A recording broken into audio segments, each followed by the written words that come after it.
qui nous sauve de cette génération perverse. C'est ce qui nous donne l'accès à la vie éternelle. C'est ce qui donne l'accès au Saint-Esprit. Sans ce message, mon frère, je vous dis que le Saint-Esprit est en doute en dehors du message. Ça, je vous confirme.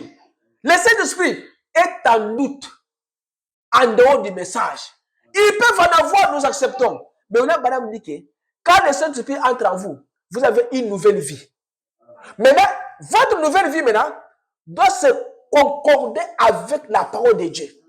Et si maintenant votre vie se concorde avec la parole de Dieu, il y a maintenant une voie qui s'ouvre pour le ciel, pour la vie éternelle pour vous.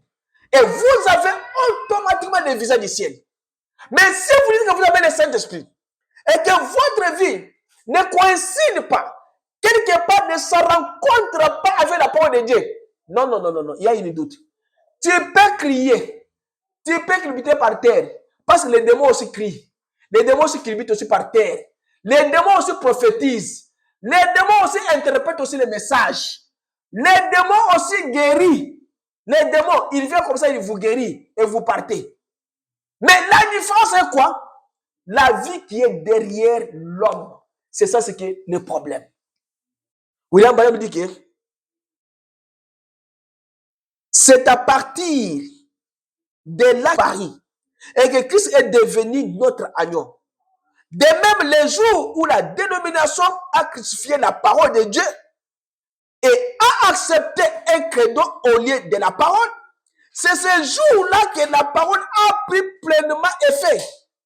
C'est arrivé tout dernièrement. Les liés où nous allons nous échapper pour nous sauver de cette génération, c'est dans le sang du Seigneur Jésus-Christ que nous allons rencontrer Dieu. Et le message que nous avons nous a donné tout. Les messages nous éclaircissent comment nous devons nous comporter sur cette terre pour être sauvés de cette génération. Suivant les principes du message, même avec nos femmes, même avec nos enfants, même avec nos amis. Nous ne pouvons pas toucher aux choses interdites. Quand Dieu nous interdit quelque chose, acceptons.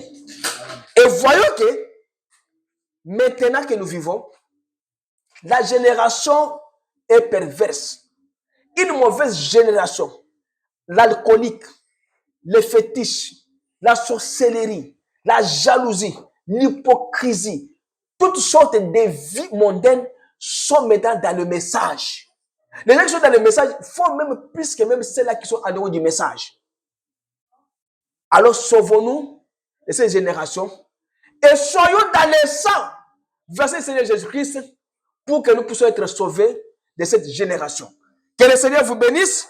Acclamons le Seigneur Jésus-Christ. Et nous allons nous tenir debout pour prier.